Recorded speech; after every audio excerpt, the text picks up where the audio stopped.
चलिए दोस्तों, तो आज अपन स्टार्ट करते हैं स्टेबिलिटी ऑफ इंटरमीडिएट। तो अगर हम बात करें स्टेबिलिटी ऑफ इंटरमीडिएट में, तो अपन क्या क्या पढ़ेंगे? कार्बोकेटायन पढ़ेंगे, कार्बन आयन पढ़ेंगे और फ्री रेडिकल पढ़ेंगे। तो आज हम बात करेंगे किसके बारे में? सिर्फ कार्बोकेटायन के बारे में बात करेंगे, ठीक है ना। तो अगर आपको देखना है कार्बोकेटायन की, अगर आपको स्टेबिलिटी देखनी है, तो ये जो कार्बोकेटायन होता है वो क्या होता है? Stability of carbocation directly proportional किसके होगा? बैक बॉन्डिंग के होगा। बीबीएस मतलब क्या? Back bonding stabilise compound. Directly proportional किसके होगा? एरोमेटिसिटी के होगा। याद करो, आप लोगों ने पढ़ा होगा, एरोमेटिक कंपाउंड पढ़ा होगा। एरोमेटिक होता है, नॉन एरोमेटिक होता है और एंटी एरोमेटिक होता है। फिर डायरेक्टली प्रोपोर्शनल किसके होगा? प्लस एम के होगा। फिर उससे कम प्लस एस के होगा। फिर उससे कम प्लस आई के होगा। और इनवर्सली प्रोपोर्शनल किसके होगा? माइनस आई और माइनस एम के। आप लोग को पता है कि जो कार्बोकेटायन होता है वो इलेक्ट्रॉन डिफिशिएंट कंपाउंड होता है, और हमको उसके लिए क्या करना है? एक होता है ईडीजी ग्रुप और एक क्या होता है? EWG group.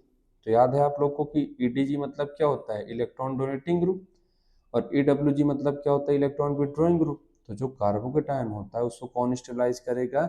Electron donating group stabilise करेगा। क्यों? क्योंकि वो ये क्या है? इलेक्ट्रॉन डिफिशियंट है।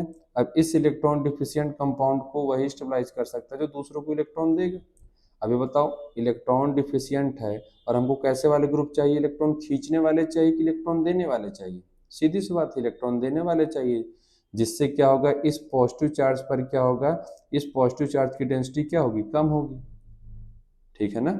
चलिए, तो क्या करना है सीधे से कि जितना ज़्यादा इलेक्ट्रॉन डोनेटिंग ग्रुप होगा, कार्बोकेटायन की स्टेबिलिटी उतनी ज़्यादा होगी। और हमको पता है कि प्लस एम प्लस एच और प्लस आई में ज़्यादा कौन देता है? प्लस एम, फिर प्लस एच और फिर प्लस आई। और खींचने वाले में बात करें, सबसे ज़्यादा माइनस एम खींचता है और उससे कम माइनस आई। तो जो कम खींचेगा वो देने के बराबर कहलाएगा। तो चलिए, अगर हम बात करें इस पे, हमारे पास क्या है? हमारे पास अगर हम देखें, आप लोग इस पे देखेंगे तो यहाँ क्या है? CH3 प्लस है, यहाँ CH3 CH2 का प्लस है। यहाँ देखेंगे ये सारी स्ट्रक्चर दिए हैं। तो यहाँ देखोगे आप ये क्या कर रहा है? 3 अल्फा हाइड्रोजन। यहाँ कितने अल्फा हाइड्रोजन? 6 alpha hydrogen. और यहाँ कितने अल्फा हाइड्रोजन? आपको अल्फा हाइड्रोजन आता है, पहले की वीडियो में आपको बता रखा हूँ। और यहाँ कितने अल्फा हाइड्रोजन होते हैं? 9 अल्फा हाइड्रोजन। और यहाँ 0 अल्फा हाइड्रोजन। आप लोग को सीधे दिख रहा होगा, जितना ज़्यादा अल्फा हाइड्रोजन होगा कार्बोकेटायन की स्टेबिलिटी उतनी ज़्यादा होगी। तो 9 अल्फा हाइड्रोजन, 6 अल्फा हाइड्रोजन, फिर 3 अल्फा हाइड्रोजन, यही आएगा आपके आंसर, ठीक है। तो आपको देखें, अगर ध्यान से देखो, इन पर आप सिस्टमेटिक तरीके से अगर आप चलोगे तो सबसे पहले देखोगे आप बीबीएस। अगर बीबीएस कर रहा है तो ठीक है, नहीं तो आपको आगे जाना है। तो सबसे पहले आप बीबीएस देखो, तो यहाँ बीबीएस तो नहीं हो रहा है, बैक बॉन्डिंग नहीं हो रहा है। एरोमेटिसिटी तो एरोमेटिक कंपाउंड भी नहीं है। प्लस एम रेजोनेंस भी नहीं हो रहा है, मीजोमेरिक भी नहीं हो रहा है। तो आप डायरेक्ट कहाँ जाओगे? आप हाइपर कॉन्जुगेशन में। तो आपको ऐसे ऑर्डर में चलना है डायरेक्टली, ये नहीं कि आप इधर से उधर कर रहे हो आप लोग, ठीक है। ऐसे अब इसमें देखिए, इसमें बैक बॉन्डिंग नहीं हो रहा है, ना तो एरोमेटिसिटी हो रहा है, ना तो प्लस एम कर रहा है। फिर से आप किससे देखोगे? हाइपर कॉन्जुगेशन से। तो यहाँ देखोगे कितने अल्फा हाइड्रोजन? 2। यहाँ 5 अल्फा हाइड्रोजन, यहाँ 3, यहाँ 1, यहाँ कितने हो गए? 4 अल्फा हाइड्रोजन। और यहाँ 3, 3 6 और 2 8 अल्फा हाइड्रोजन। तो बस आप देख लीजिए, जितना ज़्यादा अल्फा हाइड्रोजन होगा वो कंपाउंड उतना ज़्यादा स्टेबल होगा। तो डी सबसे पहले आएगा, फिर बी आएगा, फिर सी आएगा, और लास्ट में कौन आएगा? ए आएगा। ये कार्बोकेटायन की स्टेबिलिटी हो जाएगी। ऐसे ही अगर हम बात करें, यहाँ अगर आप देखोगे, सबसे पहले किस पर आओगे? बैक बॉन्डिंग पर आओगे। पहले बीबीएस देखो, फिर एरोमेटिसिटी देखो, फिर प्लस एम प्लस एच, ऐसे आपको ऑर्डर में चलना है। तो अगर आप ध्यान से देखोगे दोस्तों, ये वाला इसके पास लोन पेयर है। देखो, ये लोन पेयर है, ये पॉजिटिव चार्ज है। याद करो, मैंने बीबीएस का बताया था कि अगर पॉजिटिव चार्ज होगा और एडजेसेंट में लोन पेयर होगा तो आपस में क्या कर लेंगे? बैक बॉन्डिंग कर लेंगे। तो ये क्या कर रहा है भाई? बीबीएस कर रहा है। अब ये तो बीबीएस नहीं कर रहा है, नो बीबीएस, और ये भी बीबीएस नहीं कर रहा है, ठीक है ना। तो आप बोल सकते हो कि सर इतना तो पता है कि सी वाला ज्यादा स्टेबल होगा ए और बी से। क्यों? क्योंकि ये बैक बॉन्डिंग कर रहा है। अब सर ए और बी में पहले कौन आएगा?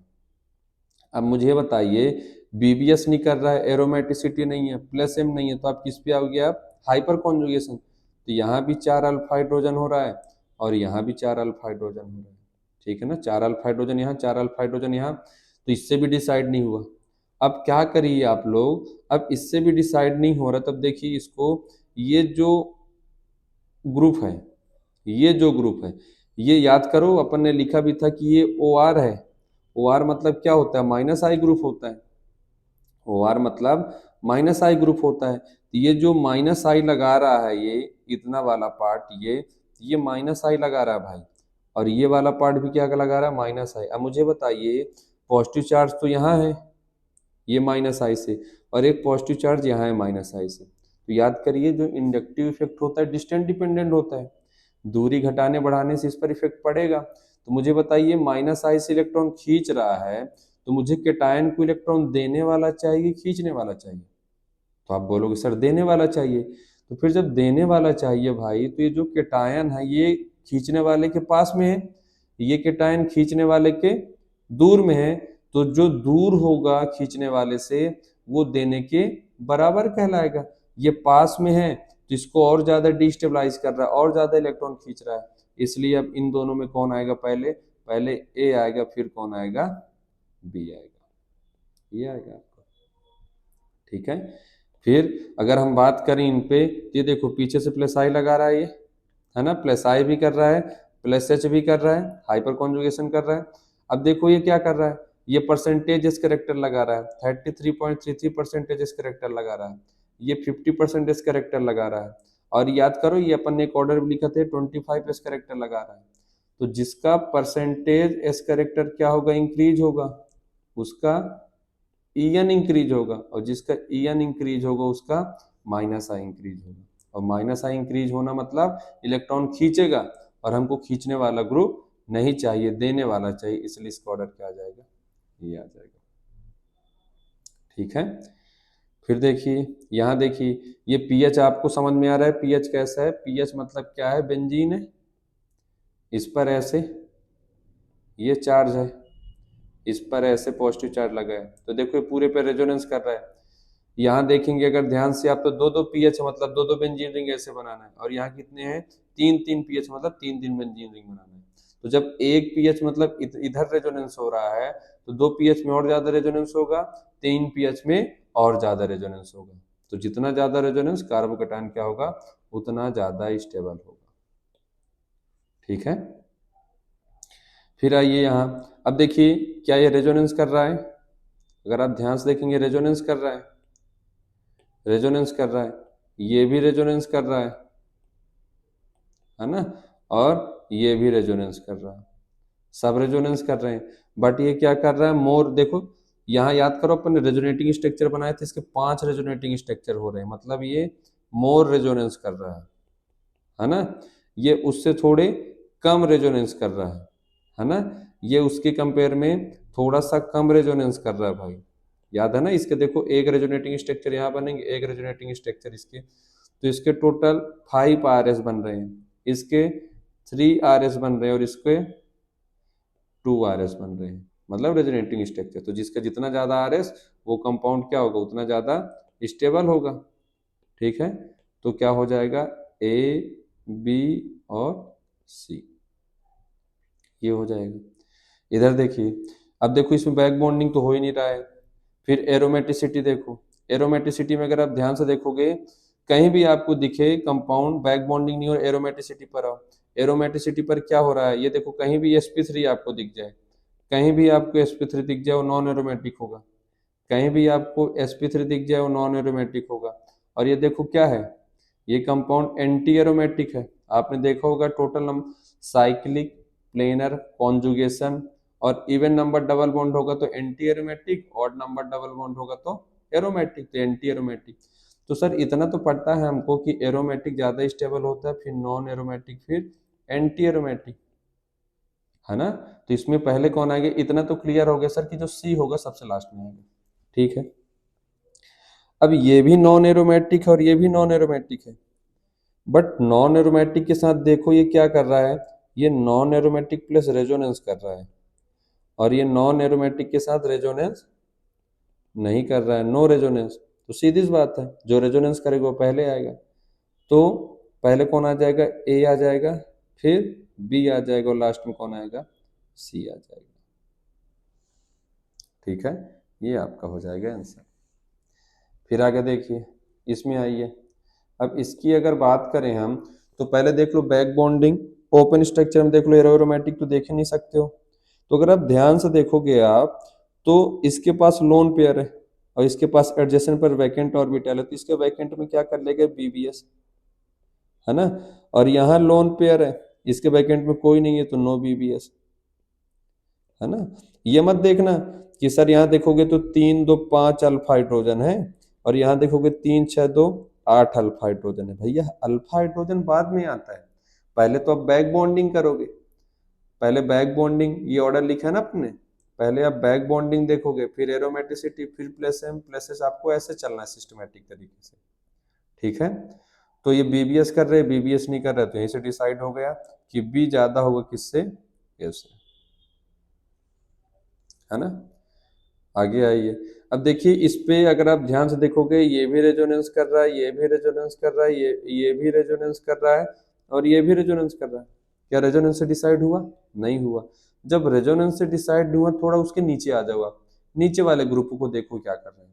आपको याद है ना, बेंजीन रिंग से directly connected multiple bond minus है, मैंने एक वीडियो में बता रखा है आप सभी लोग को, है ना। अर्थो पैरा डायरेक्टिंग डिसाइडिंग फैक्टर कौन कौन से होते हैं, कैसे डिसाइड करते हैं, अपन ने सब बात कर रखा है। तो अपन ने बात कर रखा है ना, आप वो वीडियो देख सकते हो।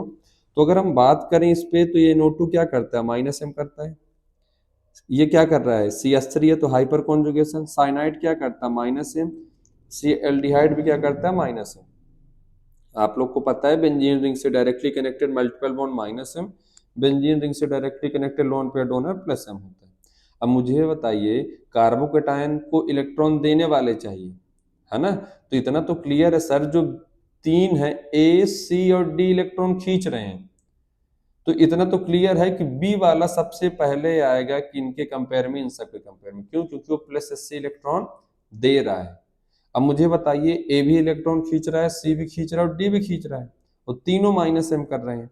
तो आप ऐसा करिए, जो ज्यादा इलेक्ट्रॉन खींचेगा वो कैटायन को ज्यादा डिस्टेबलाइज कर रहा है, तो आप ऐसा करिए, जो कम इलेक्ट्रॉन खींचेगा वो देने के बराबर होगा।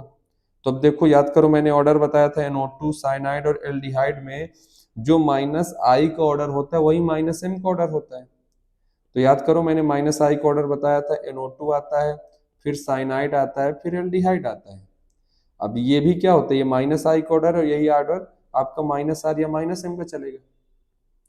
तो देखो एल्डिहाइड कम खींच रहा है, तो देने के बराबर कहलाएगा, तो इसलिए कौन आ जाएगा, डी आ जाएगा। फिर उससे कम सी आ जाएगा साइनाइड, और सबसे कम कौन आएगा, ए आएगा, क्योंकि ये ज्यादा खींच रहा है, और हमको कैटायन को खींचने वाले ग्रुप नहीं चाहिए, देने वाले चाहिए।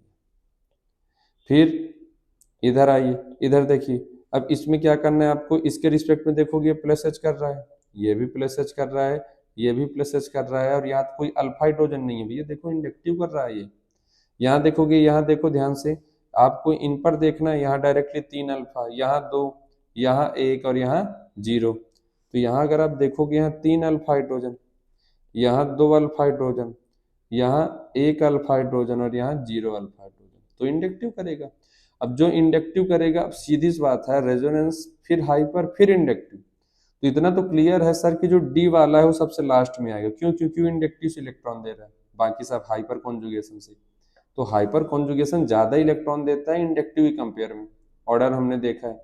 अब ये तीनों हाइपर कॉन्जुगेशन कर रहे हैं, तो आप कैसे डिसाइड करोगे ज्यादा देगा, तो जिसका अल्फा हाइड्रोजन ज्यादा होगा वो ज्यादा इलेक्ट्रॉन देगा। पहले कौन आ जाएगा, ए आ जाएगा, फिर कौन आ जाएगा, बी आ जाएगा, फिर कौन आ जाएगा, सी आ जाएगा।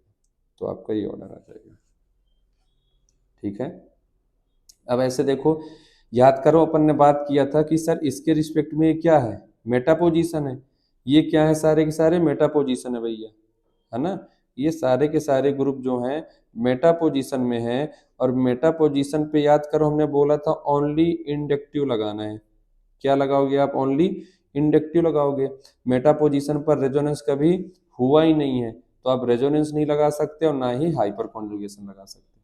अब जब इंडक्टिव इफेक्ट है तो क्या करता है, प्लस आई कर रहा है, ये भी प्लस आई कर रहा है, ये भी प्लस आई कर रहा है और ये भी प्लस आई कर रहा है। तो याद करो मैंने बताया भी था कि जैसे जैसे नंबर ऑफ क्या करोगे, नंबर ऑफ कार्बन क्या करोगे, इंक्रीज करोगे तो प्लस आई इंक्रीज होगा, है ना। अपन ने ऐसे बात किया था। या फिर आप बोल सकते हो कि सर नंबर ऑफ क्या करोगे, नंबर ऑफ ब्रांच इंक्रीज करोगे, है ना, तो प्लस आई फिर से इंक्रीज होगा। तो या तो आप बोलो नंबर ऑफ कार्बन इंक्रीज करोगे तो प्लस आई इंक्रीज होगा, या नंबर ऑफ ब्रांच इंक्रीज करोगे तो प्लस आई इंक्रीज होगा। तो आपको सीधे दिख रहा होगा कि प्लस आई का ऑर्डर क्या आ जाएगा, डी, ठीक है ना, क्या आ जाएगा, डी आ जाएगा, सी आ जाएगा, बी आ जाएगा और ए आ जाएगा। बस इधर जाने पर नंबर ऑफ कार्बन ये ब्रांच इंक्रीज हो रहे हैं तो प्लस आई भी क्या होगा, इंक्रीज होगा। फिर देखिए अगर हम बात करें, याद करो मैंने एक वीडियो में बता रखा हूं कि जो फ्लोरीन होता है, फ्लोरीन अगर पैरा पोजीशन पर है तो याद करो मैंने 2p ओवरलैपिंग बता रखा है ना। अपन ने बात कर रखा है 2p ओवरलैपिंग। 2p ओवरलैपिंग मतलब बताया था कि इलेक्ट्रॉन ट्रांसफर अच्छा हो रहा है ना। तो हमने एक ऑर्डर भी देखा था कि अगर हम इलेक्ट्रॉन डेंसिटी का ऑर्डर देखें, अगर हम बात करें इलेक्ट्रॉन डेंसिटी का, तो याद करो 2p ओवरलैपिंग कारण फ्लोरीन अच्छा इलेक्ट्रॉन दे रहा था, तो फ्लोरीन, फिर क्लोरीन, फिर ब्रोमीन और फिर आयोडीन, है ना। तो 2p ओवरलैपिंग वजह से क्या हो रहा है, इसका इलेक्ट्रॉन दे रहा है ज्यादा। जब ये इलेक्ट्रॉन ज्यादा दे रहा है तो सीधी सी बात है, अब हमने ऑर्डर भी देखा था याद करो, फिर इससे हमने एक ऑर्डर निकाला था माइनस आई का, कि जब फ्लोरीन ज्यादा इलेक्ट्रॉन दे रहा है तो माइनस आई का ऑर्डर क्या आएगा, आयोडीन आएगा। माइनस का ऑर्डर क्या लिखा था हमने, जस्ट अपोजिट लिखा था, है ना। और हमारे पास कौन सा चार्ज है, केटायन है, तो केटायन को कौन सा चाहिए, हमको देने वाला चाहिए, है ना। तो दे कौन रहा है, ये देगा, ठीक है। फिर ऐसे ही हमने बात किया था, अब देखो ये क्या है, इसके रिस्पेक्ट में क्या है, मेटा है, और मेटा पर सिर्फ क्या लगता है, इंडक्टिव लगता है, अभी देखा। और इंडक्टिव लगेगा तो फ्लोरीन क्या करता है, माइनस आई की तरह काम करेगा, ये भी माइनस आई की तरह काम करेगा, ये भी माइनस आई की तरह काम करेगा और ये भी माइनस आई की तरह काम करेगा। जब ये माइनस आई की तरह काम करेगा तो बस देख लो आप क्या देख लो, हमने माइनस आई का ऑर्डर देखा था कि अगर जो ईएन का ऑर्डर होता है वो फ्लोरीन का होता है, फिर क्लोरीन, फिर ब्रोमीन और फिर उससे कम आयोडीन, यही देखा था हमने। तो सीधे से ऑर्डर लगा दो, अब जिसका ईएन ज्यादा होगा वो इलेक्ट्रॉन क्या कर रहा है, ज्यादा खींचेगा, है ना। जिसका ईएन ज्यादा होगा वो इलेक्ट्रॉन को क्या कर रहा है भाई, खींच रहा है। अब जो खींचेगा तो उसका क्या होगा, केटायन की स्टेबिलिटी और डिक्रीज कर रहा है, और हमको खींचने वाला ग्रुप नहीं चाहिए, तो जो कम खींचेगा वो देने के बराबर कहलाएगा। बस ये हो जाएगा इसका ऑर्डर। फिर मैंने बताया भी था आप लोग को, ये तो आप कभी भूलना ही नहीं भैया, ये क्या है, डांसिंग रेजोनेंस, है ना। ये डांसिंग रेजोनेंस इसको बोलती है, तो क्या बोलते हैं, सिग्मा रेजोनेंस बोलते हैं, ठीक है ना। तो आप ध्यान दिए रहना, यहाँ एक डांसिंग रेजोनेंस है, यहाँ दो दो डांसिंग रेजोनेंस है ना। यहाँ एक डांसिंग रेजोनेंस है, यहाँ दो दो डांसिंग रेजोनेंस, और यहाँ तीन तीन डांसिंग रेजोनेंस है ना। अब इनमें से याद करो जितना ज्यादा डांसिंग रेजोनेंस होगा वो कंपाउंड उतना ही ज्यादा स्टेबल होगा। तो तीन तीन डांसिंग रेजोनेंस, फिर दो दो, फिर एक एक। अब इसमें देखिए, देखो ये बैक बॉन्डिंग कर रहा है, ठीक है, ये बीबीएस कर रहा है, इसका भी लोन पेयर इधर से बीबीएस कर रहा है। अब दोनों बीबीएस कर रहे हैं, है ना, तो इससे डिसाइड नहीं हुआ। अगर आप ध्यान से देखोगे दोनों का, अब मुझे बताओ ये भी बीबीएस कर रहा है, ये भी बीबीएस कर रहा है, अब मुझे बताओ अच्छा बीबीएस कौन कर रहा है, भाई ये क्या है, जो नाइट्रोजन है वो लेसियन और जो ऑक्सीजन है वो क्या है, मोरियन है ना। इलेक्ट्रोनेगेटिविटी क्या है इसकी, ज्यादा है। और मुझे बताओ आप, लेस ईएन पर इलेक्ट्रॉन का अट्रैक्शन क्या होता है, कम होता है। मोर ईएन पर इलेक्ट्रॉन का अट्रैक्शन क्या होता है, ज्यादा होता है। तो अब मुझे बताइए आप, जिस पे अट्रैक्शन ज्यादा है वो इजीली इलेक्ट्रॉन क्या डोनेट कर देगा क्या, नहीं करेगा। जिस पर अट्रैक्शन कम होता है वो इजीली इलेक्ट्रॉन डोनेट कर देगा। तो ज्यादा इलेक्ट्रॉन अब कौन दे रहा है, नाइट्रोजन वाला का ऑक्सीजन वाला, सीधी सी बात है, नाइट्रोजन वाला देगा। क्यों, क्योंकि इसका ईएन कम है, इस पे इलेक्ट्रॉन लूजली बाइंड है ना, टाइटली बाइंड नहीं है, तो आसानी से इलेक्ट्रॉन दे देगा। ठीक है, फिर आप लोग को ये ऑर्डर भैया माइंड में रखना है, ये ऑर्डर को, है ना, अपन ने ओवरऑल ओवरऑल निकाला था इसका ऑर्डर को, आपको ये बहुत काम देगा, बहुत इंपॉर्टेंट है ना, ये बहुत इंपॉर्टेंट भैया, ये इसको ध्यान में रखना आप लोग कि सबसे पहले कौन आता है, डांसिंग रेजोनेंस आता है, 3 डांसिंग रेजोनेंस, फिर 2 डांसिंग रेजोनेंस आएगा। ठीक है, फिर अपने पास अगर हम बात करें इसका, देखो इसको अपन अलग से बताते हैं ना, ये वाला अपन क्या करेंगे, इसको हम अलग से एक ले लेंगे, ये वाले को। ठीक है, ये वाले को अपन अलग से बात कर लेंगे। फिर अगर हम बात करें, फिर उसके बाद कौन आएगा, उसके बाद कौन आएगा, इसको जानते हो आप लोग, ये वाला जानते हो, इसको क्या बोलते हैं, ट्रोपोलियम केटायन बोलते हैं। उससे कम आएगा, फिर 3 बेंजीन रिंग वाला आएगा, फिर 2 बेंजीन रिंग वाला आएगा। ये बहुत इंपॉर्टेंट है भाई, है ना, ये वाला इंपॉर्टेंट है, ध्यान देना कि 9 अल्फा हाइड्रोजन इस रेजोनेंस पर डोमिनेट कर जाता है ना, ये ध्यान देना कि 9 अल्फा हाइड्रोजन इस रेजोनेंस कंपाउंड पर एक फिनाइल केटायन पर डोमिनेट कर जाता है। फिर बाकी नॉर्मल है 6 अल्फा हाइड्रोजन, फिर 3 अल्फा हाइड्रोजन, और लास्ट में आप एक और लिख सकते हो कि इस पर कुछ अल्फा हाइड्रोजन नहीं है। तो ये ऑर्डर आप ध्यान में रखना, फिर अलग से इसको लिख लेना। अब इस पे क्या है, अगर हमारे पास डांसिंग रेजोनेंस आए और कभी फिनाइल केटायन आए, तो ज्यादा स्टेबल कौन होगा भैया, हमेशा क्या होगा, डांसिंग रेजोनेंस हमेशा ज्यादा स्टेबल होगा किससे, फिनाइल केटायन से। ठीक है ना, तो इन चीज़ों का भाई आप लोग ध्यान देना, अच्छे से प्रैक्टिस करो आप लोग, है ना, फिर नेक्स्ट वीडियो पर और कुछ क्वेश्चन कर लेंगे, और आपका अच्छे से क्या हो जाएगा, प्रैक्टिस हो जाएगा। चलिए ठीक है फिर, है ना, चलो इनको अच्छे से पढ़ लेना आप लोग।